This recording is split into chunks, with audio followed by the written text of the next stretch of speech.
Hello, class 9 and 10 mainly. চাওঁতে হাফেলি গুচি গ'ল। আজি তোমালোকক এটা ষ্টাডি প্লেন দিব খুজিছোঁ। কেনেকৈ পঢ়িম, CBSE হওক বা আমাৰ সেৱা ষ্টুডেণ্টছ। যদি ভালকৈ আমি কাউণ্ট কৰোঁ তেতিয়াহ'লে আমাৰ ওচৰত বহুত বেছি টাইম বুলি ক'লে 90 days এটা আছে। এটা 90 days আছে, মানে মোটামুটিকৈ চাবলৈ গ'লে 3 months, 3 মাহ এটা আছে। তো যোৱা ছমাহে যিহেতুকে হাফ ইয়াৰলি এক্সাম শেষ হ'ল, লাষ্ট ছমাহে আমি একো কৰা নাই বা কেনেকুৱা হ'ল তোমালোকৰ কাৰ এক্সাম নিজে জানা। তো নেক্সট 3 months যিসকলৰ এক্সাম ভাল হৈছে তো তেওঁলোকে আৰু ভাল কৰিবৰ কাৰণে আৰু ভালকৈ ষ্টাডি কৰিব লাগিব, পঢ়া শুনা কৰিব লাগিব। আৰু যিসকলৰ এভাৰেজ হৈছে তো ডেফিনেটলি আৰু ভাল কৰিব লাগিব। আৰু যিখিনি একেবাৰেই ভাল কৰা নাই বা নিজেতো গম পোৱা এক্সাম দি উঠি কেনেকুৱা এক্সাম দিছা, গতিকে তেওঁলোকেতো 90 daysত এই মানে 3 মাহত এনেকুৱা ধৰণৰ ষ্টাডি কৰিব লাগিব যে যিমানখিনি তেওঁলোকে কমপ্লিট কৰা নাছিলে সেইখিনিও কমপ্লিট হয় লাষ্ট 6 months, ছমাহৰ যিখিনি পঢ়া, আৰু লগতে তোমালোকৰ বাকী থকা ছমাহৰ যিখিনি চিলেবাছ সেইখিনিও কমপ্লিট হৈ যায় আৰু ভালকৈ। আৰু যিখিনি প্লেনিং কৰা যাব সেই প্লেনিংখিনিৰ ওপৰত বেছ কৰি পেলাই তোমাৰ পাৰ্চেণ্টেজটো মেটাৰ কৰিব। এতিয়া আমি যদি চাবলৈ যাওঁ এই 3 মাহটোত কি মান্থ আহে, আমাৰ আহে অক্টোবৰ, নৱেম্বৰ আৰু ডিচেম্বৰ। এই 3টা মাহ আমাৰ কাৰণে ষ্টাডিৰ। তাৰপিছত আমাৰ থাকি গ'ল জানুৱাৰী আৰু ফেব্ৰুৱাৰী। ফাইনেল এক্সাম ফেব্ৰুৱাৰীত হ'বই হ'ব, এইটো চিয়'ৰ খাটাং। জানুৱাৰী মাহটো ষ্টাডি বুলি থ'ব পাৰোঁ, কিন্তু জানুৱাৰী মাহত আমি পঢ়াখিনিক ৰিভাইজ কৰিব লাগিব, মানে ৰিভিজন কৰিবৰ কাৰণে এটা সময় লাগিব। তো আমি জানুৱাৰী মাহটো ৰিভিজনৰ কাৰণে থওঁ। প্লাছ এই অক্টোবৰ, নৱেম্বৰ আৰু ডিচেম্বৰ মাহটোত আমি যদিও 31 ডেজকৈ মোটামুটি হিচাপত 90 days ধৰিছোঁ, ইয়াৰ মাজতে বিভিন্ন ধৰণৰ উৎসৱবিলাক আহিব, ফেষ্টিভবিলাক আহিব, দীপাৱলী আহিব, নিউ ইয়েৰ আহিব, জানুৱাৰীত আমাৰ বিহু আহিব। তো এনেকৈ মোটামুটিকৈ যদি আমি চাবলৈ যাওঁ, নাই বুলি ক'লেও আমাৰ এটা মোটামুটি হিচাপত প্ৰায় 12 days, 12 দিন আমি এটা এইবোৰৰ নামতে, আমাৰ ফেষ্টিভবিলাকৰ নামতে, উৎসৱবোৰৰ নামতে আমাৰ যাব।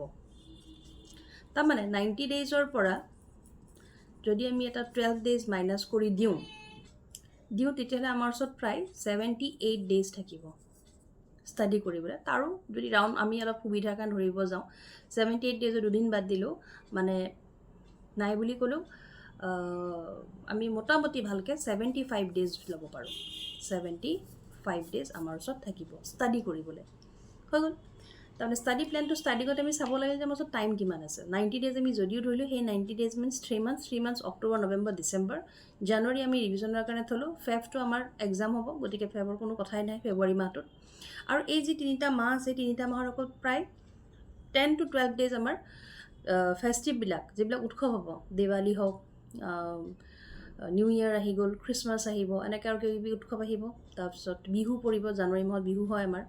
তো এনেকৈ গুচি যাব। তো নাই বুলি ক'লেও 90 daysৰ পৰা 12 days মাইনাছ কৰিলে 78 days, তাক আমি 75 days বুলি এটা ধুনীয়াকৈ ধৰি ল'লোঁ। প্ৰায় 75 days আমাৰ ওচৰত আছে। হৈ গ'ল। তো আমাৰ ওচৰত ডেইজ থাকিল 75 days। এতিয়া আমি যদি যাওঁ পঢ়াৰ টাইমৰ কাৰণে, ষ্টাডি টাইম, আমি ডেইলি ষ্টাডি টাইম কিমান পাওঁ? 24 hours, মানে 24 ঘণ্টাৰ, এটা দিনত 24 ঘণ্টা থাকে। তাৰে আমাৰ স্কুল 24 hours আমাৰ স্কুলৰ নামত অলপ সময় গুচি যায়। অলপ সময় মানে ভালেখিনি ঘণ্টা আমাৰ স্কুলত গুচি যায়। ৰাতিপুৱাৰ পৰা প্ৰায় আমাৰ দিনৰ 2-3টালৈ স্কুলতে টাইমখিনি গুচি যায়। তাৰ লগত আকৌ আমাৰ মেক্সিমাম টিউশ্যনছ থাকে, আমি টিউশ্যনছ ৰাখোৱেই। তো টিউশ্যনত এটা সময় গুচি যায়। তাৰপিছত আমাৰ শুব লাগিল, শুবতো লাগিবই, টোপনি ভাল হ'বই লাগিব। টোপনি ঠিক নহ'লে আমাৰ ষ্টাডি বা বাকী এক্টিভিটিবিলাক ঠিকে নহ'ব। আৰু এটা মি টাইম থাকে, আমি নিজকো টাইম দিব লাগে। তো মানে 24 hours আমি মেইনলি যদি মোটামুটি ভালকৈ চাবলৈ যাওঁ, স্কুলত এটা আমাৰ ভাল সময় গুচি যায়, টিউশ্যনত আমাৰ টিউশ্যন মেক্সিমাম ষ্টুডেণ্টছৰ 1 আৱাৰে থাকে, বাট টিউশ্যনটো 1 আৱাৰৰ যদিও হয়, অহা যোৱা টাইমিং এনেকৈ মিলাই 2 আৱাৰ্ছ এটাও যায়। স্কুলত নাই বুলি ক'লেও 5 to 6 আৱাৰ্ছ আমাৰ গুচি যায়। আমি মিনিমাম 5 আৱাৰ্ছ যদিও ধৰোঁ, স্কুলৰ নামত যায়, 2 আৱাৰ্ছ আমাৰ টিউশ্যনৰ নামত গুচি যায়। মিনিমাম আমি 7 আৱাৰ্ছ চাউণ্ড শ্লিপ দিবই লাগে, 7 ঘণ্টামান আমি শুবই লাগে। আৰু টাইমত আমি নাই বুলি ক'লেও গা পা ধোৱাৰ পৰা লৈ, যিহেতুকে আমাৰ আজিকালি ডিজিটেল চব মোবাইলৰ ইউজ প্ৰত্যেকে কৰে, নকৰিবা বুলি ক'লেও ভুল লাগে। তো তাৰ মাজত মিলাই চলিব লাগিব। তো মোবাইলৰ নামতো আমাৰ যদি 2 আৱাৰ্ছমান গুচি যায়, নিজৰ ইফাল সিফালৰ কামবিলাক যদি আমি লগাই লওঁ, তো এভাৰেজলি আমাৰ 3 আৱাৰ্ছমান টাইমত গুচি যায়, ইনক্লুডিং মোবাইল, বাথ টাইম, আমি খোৱা লোৱা কৰা, লাঞ্চ ডিনাৰ এইবিলাক যি গোটেইখিনি। তো এইখিনি আমাৰ টাইম গুচি যায়। তো 24 আৱাৰ্ছৰ প্ৰায় 17 আৱাৰ্ছমান আমাৰ এইখিনিত আমাৰ গুচি যায়। হ'ল? তো 24 আৱাৰ্ছৰ প্ৰায় 17 আৱাৰ্ছমান আমাৰ এইবোৰ কামত গুচি যায়। আৰু ইয়াৰে এটাও কাম আমি কম বেছি কৰিব নোৱাৰোঁ। স্কুলটোতো আমি নিজৰ ইচ্ছাত ছুটি লৈ গুচি আহিব নোৱাৰোঁ সোনকালে। টিউশ্যনটো নিজৰ ইচ্ছামতে আমি কৰিব নোৱাৰোঁ। যিখিনি মিনিমাম আৱাৰ্ছ পঢ়িবই লাগিব, অহা যোৱাত যিখিনি সময় লাগে সেইখিনি লাগিবই। শ্লিপিং আৱাৰ্ছো আমি কম কৰি লাভ নাই, মিনিমাম 7 আৱাৰ্ছ চবে শুবই লাগে। থাকিল কথা এই 3 আৱাৰ্ছত আমি অলপ কম বেছি কৰিলে কৰিব পাৰোঁ, আৰু কৰাটো দৰকাৰ। যদি তোমালোকৰ কোনোবাই আজিলৈ মোবাইল ডেইলি নাই বুলি ক'লেও 1 ঘণ্টা 2 ঘণ্টামান মোবাইল চোৱা, পাৰিলে তাত ৰিডিউচ কৰা, কমাই দিয়া। যদি কোনোবাই ডেইলি 2 ঘণ্টা মোবাইল চোৱা, তাক কম কৰি পেলাই 1 ঘণ্টালৈ আনিব ট্ৰাই কৰা। যদি 1 ঘণ্টা চোৱা, হাফ এন আৱাৰমান মোবাইল চাবলৈ ট্ৰাই কৰা, যাতে তোমাৰ যিটো চেল্ফ ষ্টাডি টাইম হয় সেইটো ইনক্ৰিজ হৈ যায়, নিজৰ যিটো পঢ়া সময়টো বঢ়াব পৰা। ঠিক আছে? গতিকে গোটেইখিনি কেলকুলেশ্যন কৰাৰ পিছত আমি যদি চাওঁ, তেতিয়াহ'লে চেল্ফ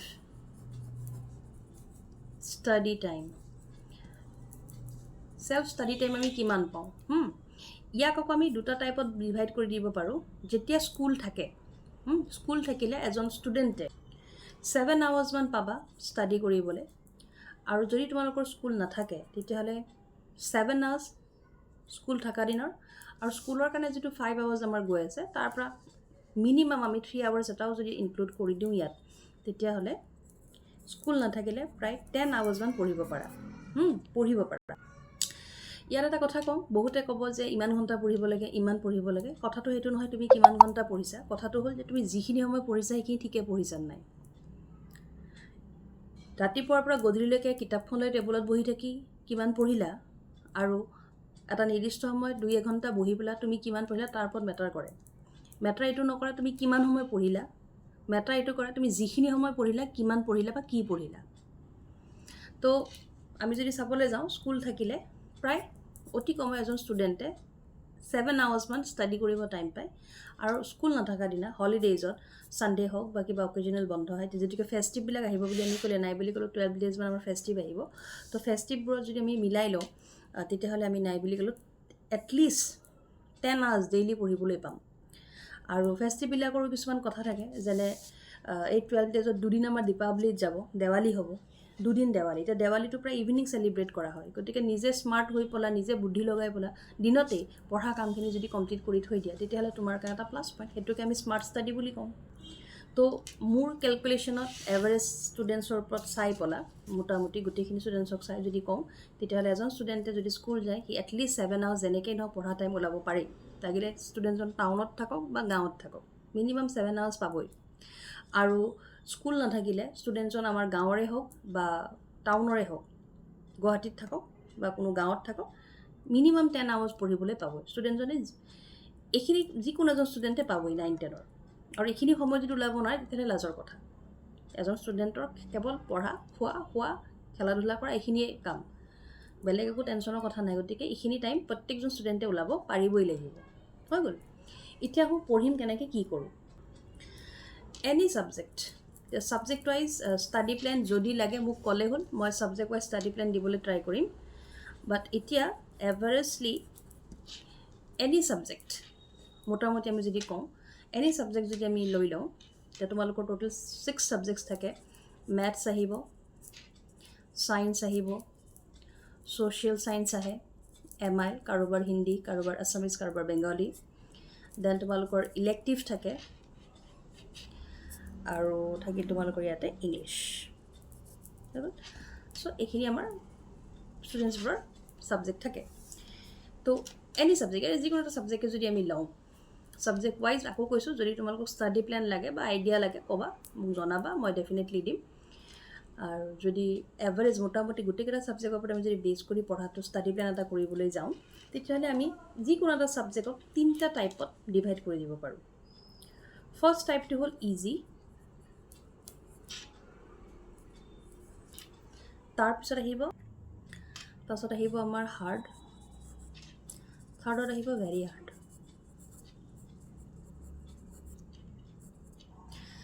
তো মোটামুটি যিকোনো ছাবজেক্টৰ যিকেইটা চেপ্টাৰ থাকে তোমালোকৰ 9 আৰু 10ত যদি আমি যাওঁ মেথছত 15টামান চেপ্টাৰ আছে তো সেই 15টা যি চেপ্টাৰ আছে 15টা চেপ্টাৰৰ কেইটামান চেপ্টাৰ বহুত ইজি তোমাৰ কাৰণে কেইটামান চেপ্টাৰ হাৰ্ড আৰু এনেকুৱা নহয় যে সেইকেইটা চেপ্টাৰ তুমি প্ৰেক্টিছ নকৰিলে বা নকৰিলে নোৱাৰিবা পাৰিবা আৰু কেইটামান চেপ্টাৰ থাকিব ভেৰি হাৰ্ড বহুত হাৰ্ড আৰু এইকেইটা মানে আৰু যি কৰিলেও নাহেই দেখোন নোৱাৰোঁ দেখোন তেনেকুৱা তো ডেফিনেটলি যিকেইটা ইজি চেপ্টাৰ সেইকেইটা তোমালোকে কম টাইম দিলেই হ'ব অলপ সময় দিলেই হ'ব বা ষ্টাডি ডেইজ আমি কমাই দিলেই হ'ব যিটো হাৰ্ড তাত ডেফিনেটলি ইজি চেপ্টাৰটোতকৈ অলপ বেছি টাইম দিব লাগিব আৰু যিটো ভেৰি হাৰ্ড তাত আমি অলপ টাইম দিব লাগিব তাক আমি ডিভাইড কৰি পলা আৰু টাইম বেছি দি পঢ়িব লাগিব হৈ গ'ল এতিয়া ইজি চেপ্টাৰ যিকেইটা ইজি চেপ্টাৰ আছে পইণ্ট নম্বৰ 1ত যদি যাওঁ যিকেইটা ইজি চেপ্টাৰ মেথছ হওক ছায়েন্স হওক ছ'চিয়েল হওক ইংলিছ হওক MIL হওক যিকেইটা ইজি চেপ্টাৰ সেইকেইটা যিমান সোনকালে পাৰা শেষ কৰি দিয়া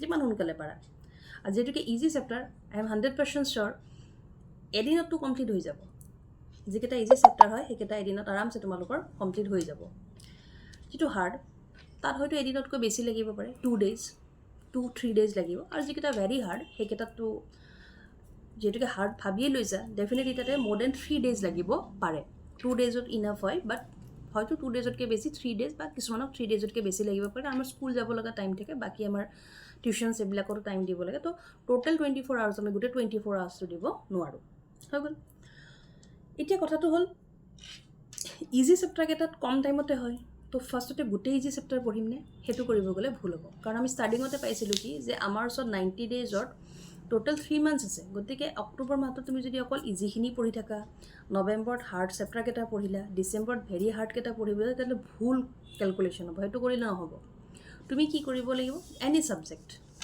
আউট অফ দি 6 ছাবজেক্ট এই 6টা ছাবজেক্টৰ এনি ছাবজেক্ট ভগাই ল'বা ইজি হাৰ্ড ভেৰি হাৰ্ড এনেকৈ চেপ্টাৰ্ছবোৰ ডিভাইড কৰি ল'বা ডিভাইড কৰিবৰ কাৰণে উইকলি প্লেন কৰিব পাৰা বোলে মানডে মই মেথছৰ ইজি চেপ্টাৰ এটা পঢ়িম এটা দিনত শেষ হৈ যাব টিউজডে আৰু ৱেডনেছডে 2 ডেজত মই হাৰ্ড চেপ্টাৰ এটা পঢ়িম আৰু বাকী থাকিল তোমাৰ থাৰ্ছডে ফ্ৰাইডে আৰু ছেটাৰডে থাৰ্ছডে ফ্ৰাইডে ছেটাৰডে এই 3 দিনত মই ভেৰি হাৰ্ড চেপ্টাৰ এটা পঢ়িম তেনেকৈ প্লেনিং কৰিব পাৰা মেথছৰ বোলে মানডে ইজি হ'ল উইকলি প্লেনিঙত যদি যাওঁ ইজি চেপ্টাৰ এটা কৰিলোঁ এদিনত ফিনিছ 2 দিনত হাৰ্ড চেপ্টাৰ এটা 3 ডেজত ভেৰি হাৰ্ড চেপ্টাৰ তো মেথছৰ 1 2 3 চেপ্টাৰ মই এটা উইকত ফিনিছ এতিয়া কথাটো হ'ল এটা উইকত অনলি এটা ছাবজেক্টে পঢ়িম নেকি সেইটোতো নহ'ব তো তাত আহি যাব টাইম স্লট কেনেকৈ ডিভাইড কৰিবা যিহেতুকে ইজি চেপ্টাৰ তো তাক হয়তো উইদিন 2 or 3 আৱাৰ্ছ কমপ্লিট কৰা যাব এইটো এটা প্লেনিং আহে তো আৱাৰ ছিষ্টেমত আমি একোটা ভগাব লাগিব আৰু এজ এ 9-10 ষ্টুডেণ্ট ডেইলি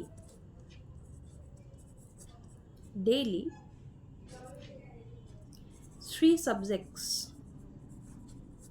পঢ়িব লাগে আৰু সেই 3 ছাবজেক্ট ছেইম ৱেত ডিভাইড কৰি ল'বা কোনো এটা ছাবজেক্টৰ যদি ইজি চেপ্টাৰ এটা পঢ়িছা এটাৰ অলপ হাৰ্ড চেপ্টাৰ পঢ়িবা ইটোৰ অলপ ভেৰি হাৰ্ড চেপ্টাৰ পঢ়িবা তেনেকৈ ডিভাইড কৰি ল'বা স্কুল থাকিলে মিনিমাম 3 ছাবজেক্টছ ডেইলি 3 ছাবজেক্টছৰ এটা হাৰ্ড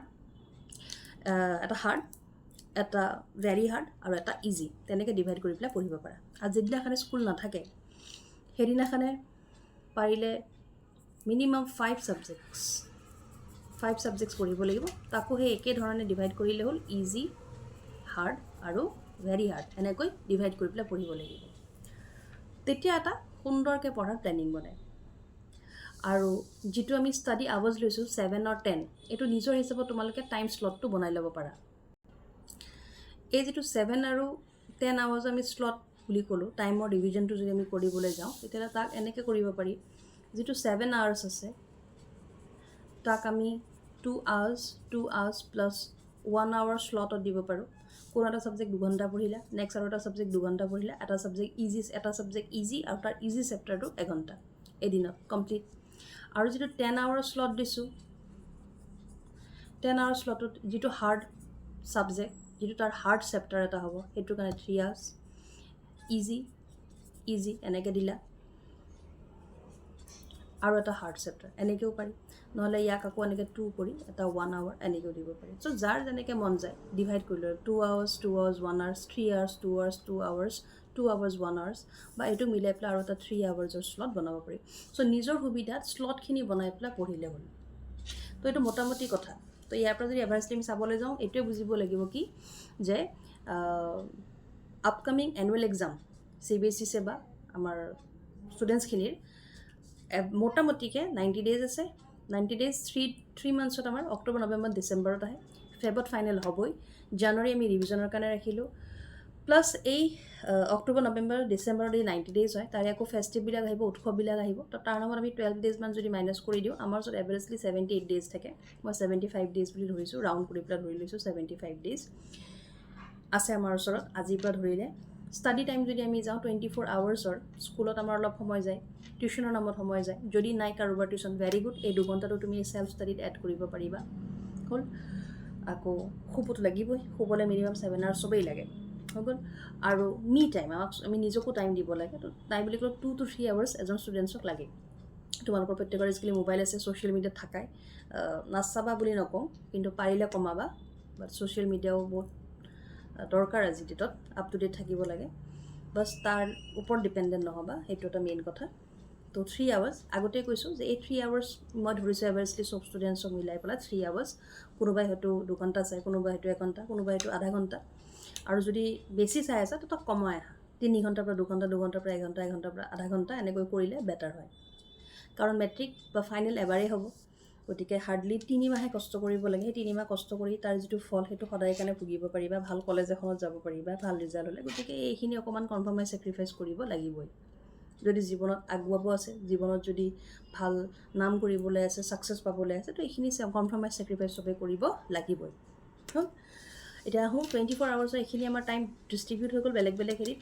তো চেল্ফ ষ্টাডি, নিজৰ পঢ়িবৰ কাৰণে কিমান টাইম থাকিলে, স্কুল থাকিলে 7 hours ষ্টুডেণ্টছ এজনে পাবই। আৰু যদি স্কুল নাই, ছানডে হ'ল বা কিবা হলিডে, তো আৰু এটা 3 hours মই যদি ইয়াত এড কৰি দিওঁ, তাত মিনিমাম 10 hours পোৱা যায়। এই 10 hoursটো কেনেকৈ পঢ়া যাব, তাক কিছুমান টাইম স্লটত ডিভাইড কৰি ল'ব পাৰি। 2 hours 1 hour এনেকৈ পাৰি। ইয়াত আৰু এটা 2 hours দি দিলোঁ, 7 hours হৈ গ'ল।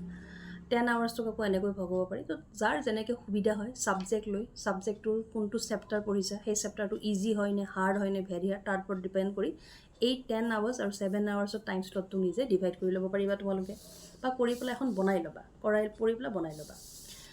তাৰপিছত আমি যদি ছাবজেক্ট ৱাইজ যাওঁ, তেতিয়াহ'লে আমাৰ ওচৰত টোটেল 6টা ছাবজেক্ট থাকে, maths, science, social, MIL, Assamese, Hindi, Bengali, যাৰ যি হয়, ইলেক্টিভ এণ্ড হিন্দী। আৰু এই গোটেইকেইটা ছাবজেক্টৰ যদি তোমালোকক ছাবজেক্ট ৱাইজ ষ্টাডি প্লেন লাগে ক'বা, মই দি দিম। আৰু যদি আমি চাবলৈ যাওঁ, এই গোটেইবোৰ ছাবজেক্টৰ যিমানবোৰ চেপ্টাৰ্ছ হয়, সেই চেপ্টাৰ্ছবোৰক আমি মেইনলি 3টা পাৰ্টত ভাগ কৰি দিব পাৰোঁ। একেবাৰে ইজি চেপ্টাৰকেইটা, অলপ হাৰ্ড চেপ্টাৰ, আৰু বহুত হাৰ্ড চেপ্টাৰ। তো বেটাৰ হয় কি যে যিকোনো এটা ছাবজেক্ট লোৱা, তাৰ তুমি কিতাপখন চোৱা, চাই পেলাই তুমি নিজে ভগাই লোৱা যে কোনটো চেপ্টাৰ তোমাক ইজি লাগে, কোনটো হাৰ্ড লাগে, কোনটো ভেৰি হাৰ্ড। যিটো চেপ্টাৰ ইজি লাগে সেইটো চেপ্টাৰটোত কমকৈ সময় দিয়া, যিটো চেপ্টাৰ হাৰ্ড লাগে তাক 2 দিনত ট্ৰাই কৰা শেষ কৰিবলৈ, ইজিটোক এদিনত, ভেৰি হাৰ্ড চেপ্টাৰটোক এটলিষ্ট 3 daysত কমপ্লিট কৰিবলৈ ট্ৰাই কৰা। আৰু daily study, daily minimum school থাকিলে 3টা ছাবজেক্ট পঢ়িবই লাগিব, যেনেকেই নহওক। আৰু 3টা ছাবজেক্ট যদি পঢ়া, একেদিনাই 3টা ছাবজেক্টৰ হাৰ্ডকেইটা নুঠাই, এটাৰ ইজি, এটাৰ অলপ হাৰ্ড, এটাৰ ভেৰি হাৰ্ড, তেনেকৈ উঠাব পাৰা। আৰু স্কুল নাথাকিলে মিনিমাম 5টা ছাবজেক্ট, 5টা ছাবজেক্ট তেনেকেই, 2টা ইজি, 2টা হাৰ্ড, 2টা ভেৰি হাৰ্ড, তেনেকৈ উঠাই পেলাই পঢ়িলে এভাৰেজলি এটা ষ্টাডি প্লেন বা 90 daysত ষ্টাডি আমাৰ কমপ্লিট কৰিব পৰা যায়। চ' আশা কৰিছোঁ অলপমান তোমালোকৰ ষ্টাডিক লৈ পেলাই কিবাকিবি নিজৰ প্লেনিং আহিব, বা নিজে এখন বনাবা, আৰু টাইম স্লটটো এনেকৈ ডিভাইড কৰি পেলাই বনাবা এইটো নাভাবিবা যে 7 ঘণ্টা পঢ়িব লাগিব 10 ঘণ্টা পঢ়িব লাগিব তাক যদি সৰু সৰু টাইমত ভগাই দিয়া 2 আৱাৰ্ছ 3 আৱাৰ্ছ 1 আৱাৰ স্লটত যদি ভগাই দিয়া যায় তেতিয়াহ'লে পঢ়াটো খুব ইজি হৈ যায় গম নোপোৱাকৈ ডেইলি 7 to 10 আৱাৰ্ছৰ ভিতৰত আমাৰ পঢ়া কমপ্লিট কৰিব পৰা যায় চ' আজি আছিলে এইখিনিয়ে থেংক ইউ